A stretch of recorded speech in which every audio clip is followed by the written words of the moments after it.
Before this video starts, I want to give a huge shout out to my boy Kuno for making the thumbnail, Baz and Pan-Hime for the footage as well as unused voice lines, and Graphic for some help on the editing side of things. Give him a follow on Twitter, and check out Kuno's Patreon if you're interested.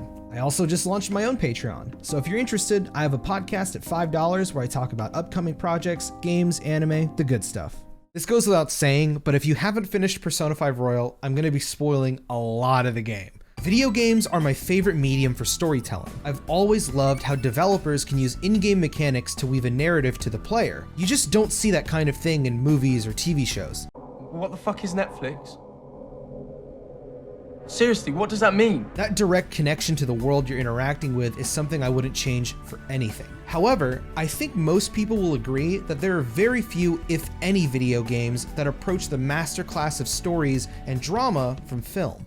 While Persona 5 Royal isn't a masterpiece by any means, it seamlessly and brilliantly weaves new characters into the original narrative, telling a more meaningful and personal story that hits home way harder than I expected through excellent writing, purposeful music, and memorable characters. Goro Akechi and Takuto Maruki represent two opposing ideals, yet neither are wholly incorrect.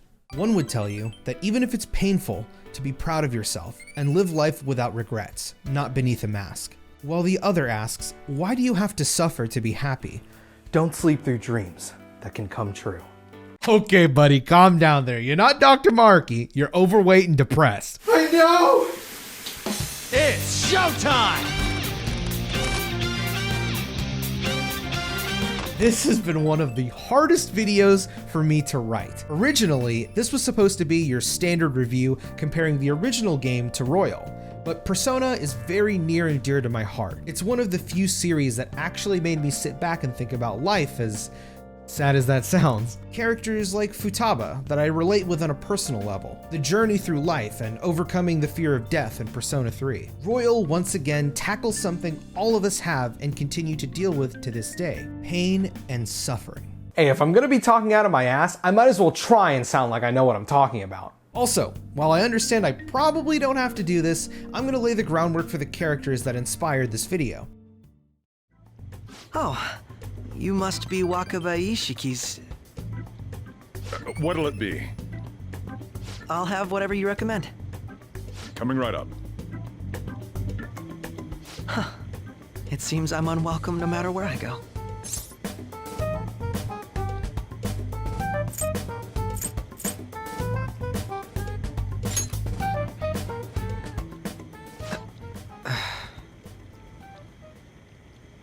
Did I bother you? My apologies. Apparently, my mother was in a relationship with some lowlife of a man. She was swiftly discarded when he learned she was pregnant. That despair would lead to her death. Thanks to him, I was passed from foster home to foster home. But I do quite well by myself these days.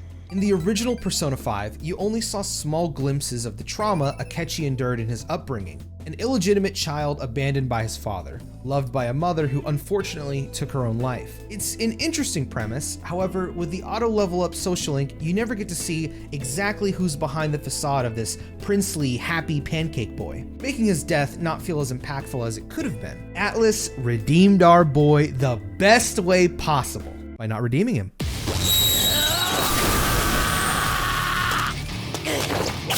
Sit back and watch this! Weaklings like you! I live for this! Oh yeah! God damn, Robbie, you really brought this character to life, huh? With a whole new semester and a real social link to boot, Akechi was finally realized into the rival he was meant to be. Now, I know I'm laying the groundwork for Akechi, but I think it's necessary to talk a bit about his relationship with Joker as well. After all, without him, I don't think Akechi would have been able to be the hero of his own story.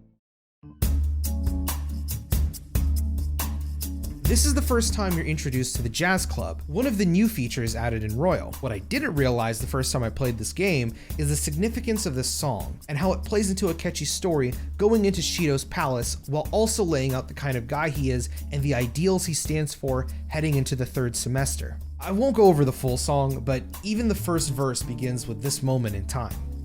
People come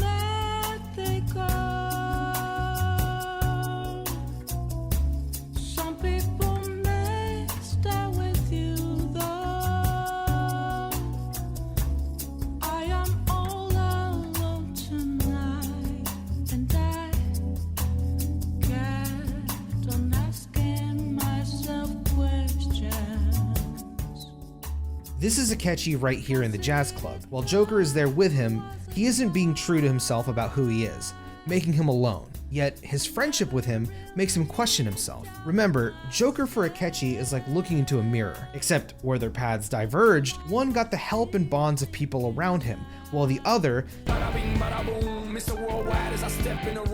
Shit, that hurts! My eyes!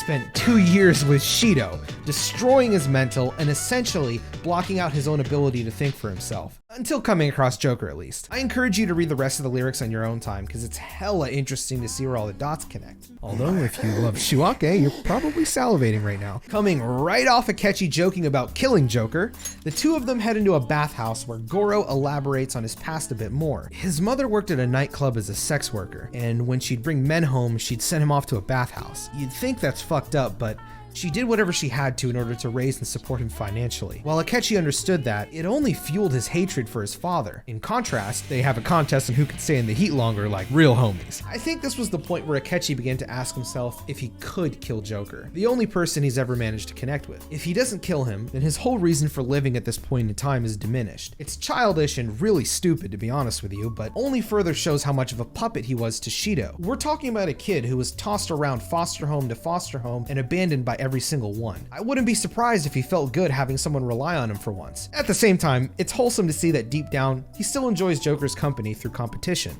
As far as them having a deep conversation naked. Yo, what's up, dude? Hi, how are you today? Oh, I'm good, man. Don't worry. I just need to relax a bit. Hold on a moment. You know, my dad was a piece of shit too. Really? Will you join me? So, what's up, man?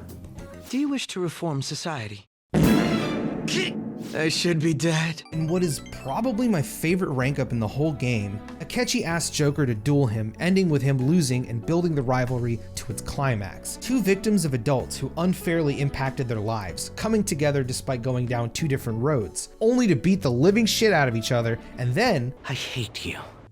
No, seriously, this scene is awesome. The level of respect these two have for each other is insane. Seeing Akechi finally be honest about his feelings with Joker only amplifies the later boss fight so much more effectively. After the battle, the Phantom Thieves break down his absurd logic while also showing him that he was special, despite how he went about his problems. If you've got more than one persona, maybe you actually have the same kind of power as Joker's, that you trusted no one. So you only got two personas. One for your lies, and one for your hate. Still, you thought that was enough, right? That part I totally get. After this, Cognitive Akechi stops by and tells us what we've already known. Akechi shoots him and locks the thieves out of the situation, pleading them to make a deal with him. Change Shido's heart. In my stead. End his crimes. Please!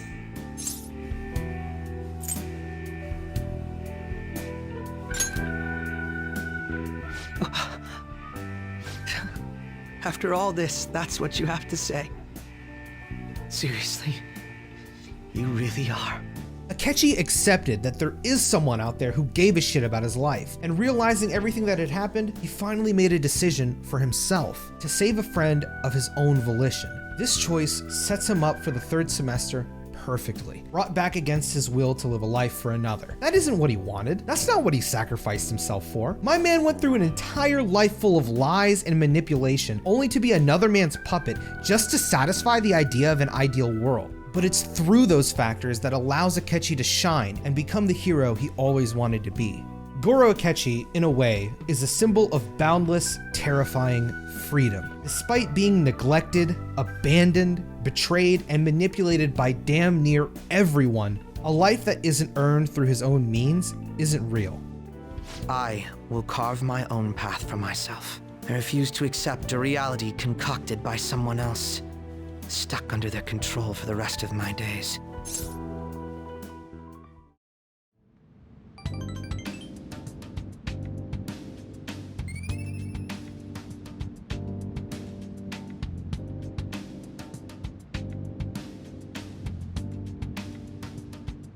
Class will be dismissed momentarily. Class will be dismissed momentarily.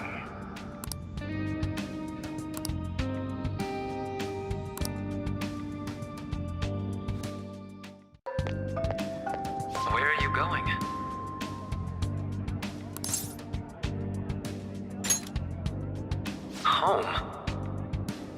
But isn't this where you belong? I see. So you still haven't accepted it. Well, I won't force you into anything. Let's meet again.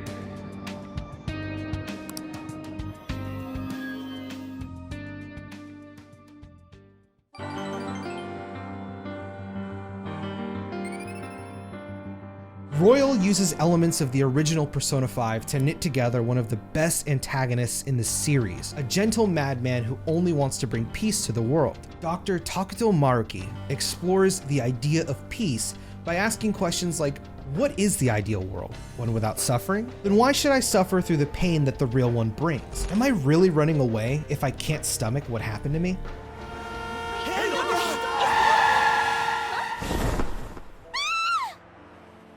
As much as I love all of the new additions, Maruki is the true star of Royal. Without him, all of the other pieces of the puzzle don't connect as well. In fact, he was the whole reason I wanted to make this video.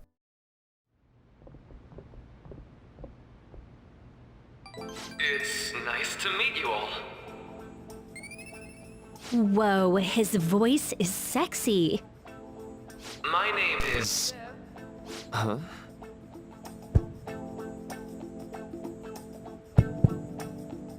My name is Takuto Maruki. Thank you for welcoming me to your school.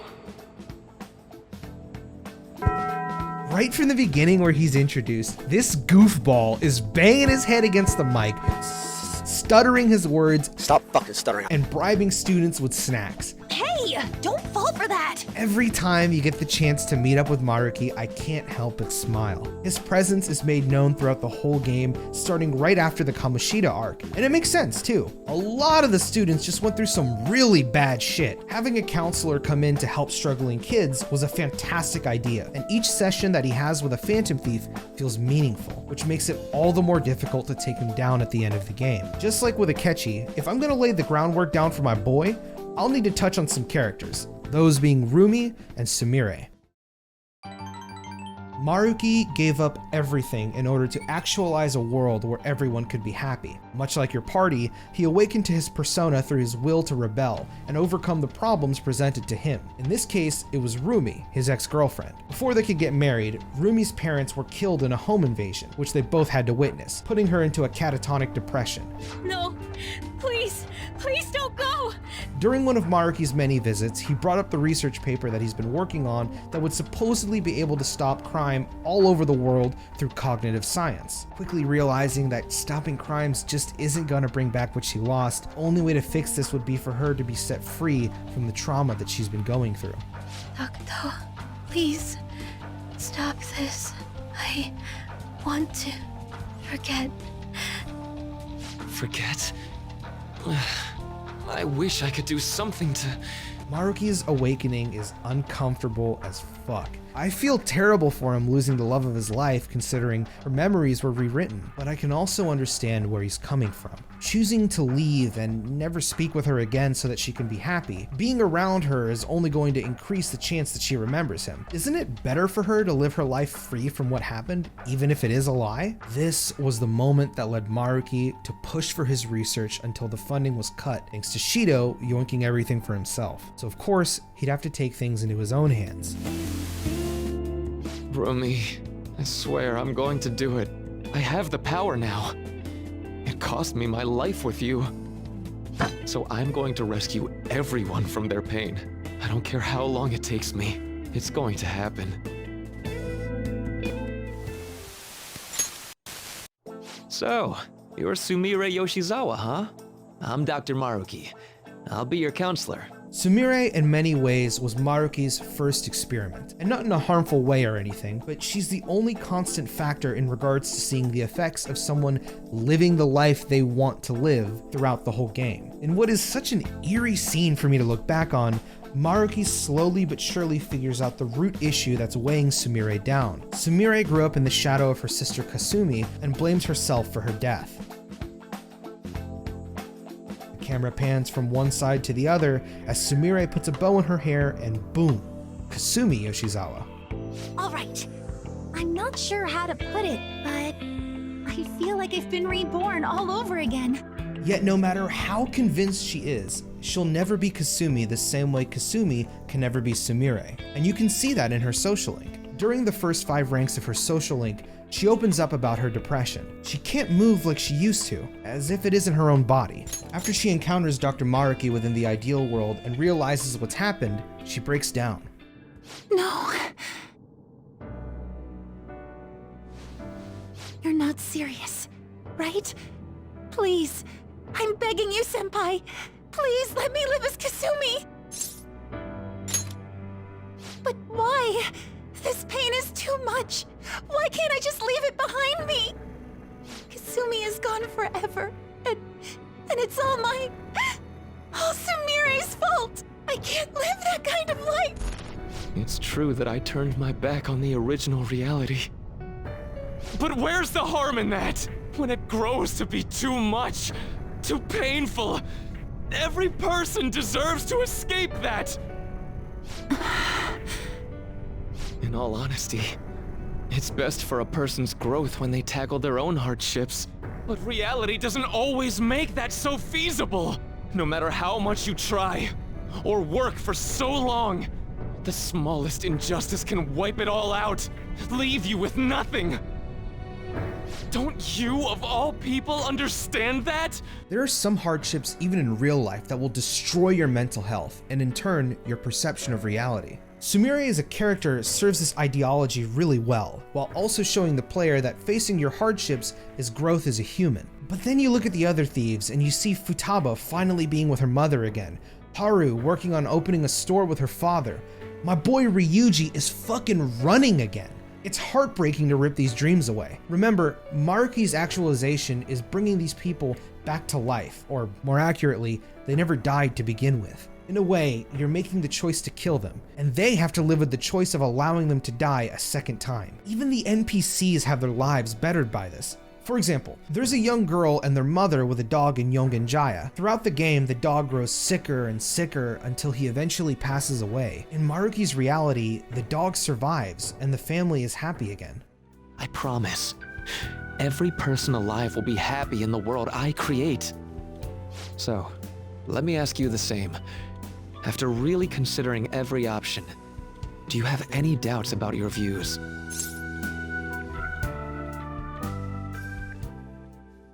And so, here we arrive at the point of this video.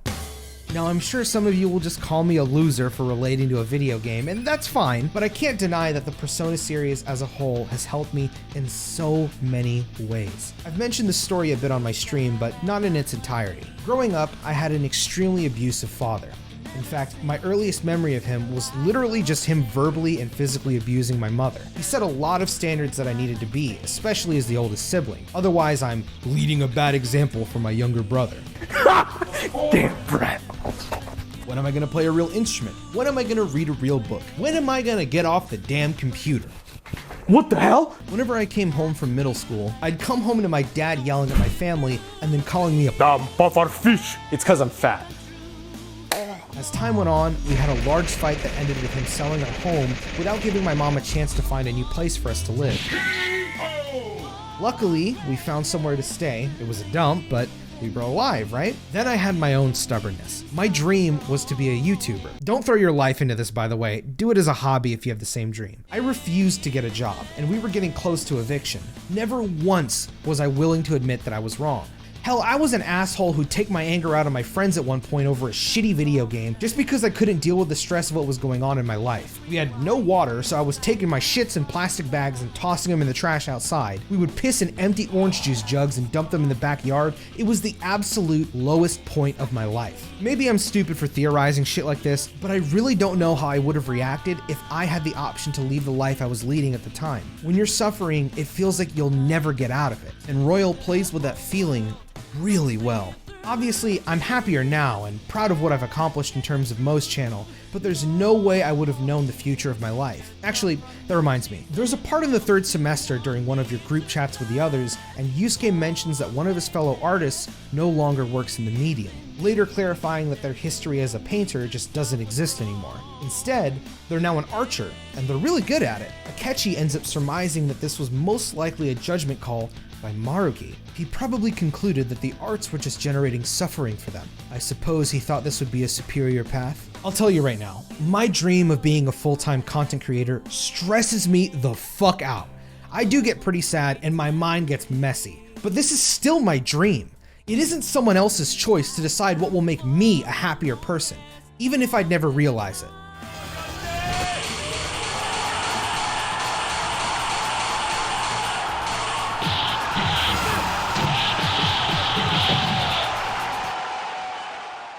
Knowing this, there probably are people that would benefit from an idealized world like this. It's not easy to steel yourself through the struggles of reality. Seeing so many characters live that perfect life was beautiful to me. In turn, taking that away equally tore me apart. For example, the Futaba in Maruki's reality would never have had to experience the ordeal with her uncle in Sojiro's social link, because her mother never died to begin with. Not eating, sleeping on the floor, she wasn't even allowed to bathe.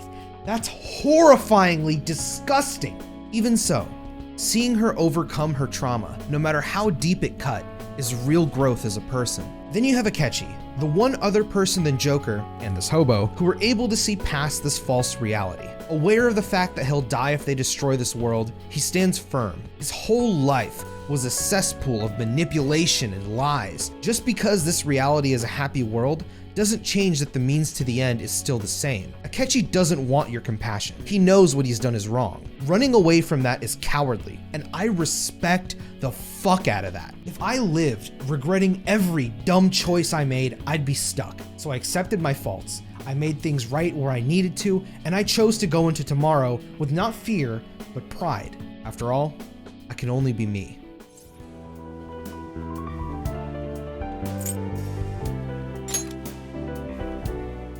So what? That's the path I chose. All you have to do is stick to your guns and challenge Maruki. Or are you really so spineless that you'd fold over some bullshit trivial threat on my life?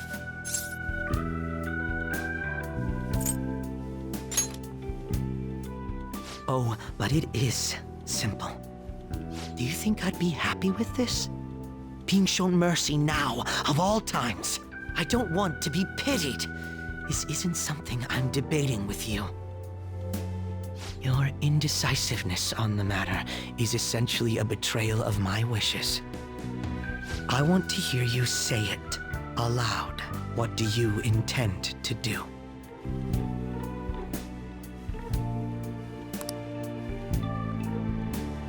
I won't wait a moment longer.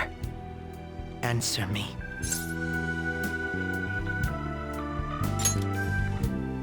All right. I'm relieved to hear it.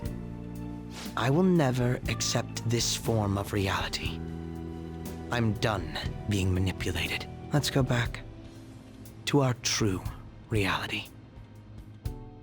The feelings this game gave me, the memories I relived, that was real for me. It felt good to reflect on my life, reassure myself, and continue pursuing my own goals. Persona 5 Royal will go down in history as an all-time great in the JRPG genre, and while it's certainly not a masterpiece, I don't think many other games will ever come close to topping the personal connection I have to this game. Thank you, ATLUS.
Thank you all for watching this video. Like I said earlier, I'm not an analytical dude, so this was really, really hard for me to write. I've also been struggling a bit mentally because of a lot of different things, but thanks to my friends, family, as well as you guys, I'm doing a lot better. And writing this video was almost therapeutic in a way. I kind of relived some parts of my life and self-reflected a lot, and it was fun to make this video. If you'd like to see my full reaction to Persona 5 Royal, my entire playthrough of the game is available on my second channel, as well as full playthroughs of Persona 5 Strikers, Persona 4 Golden, and Persona 3 FES. Lastly, I have to give a huge shout out to Faz, Graphic, Kuno, and Pan-Hime.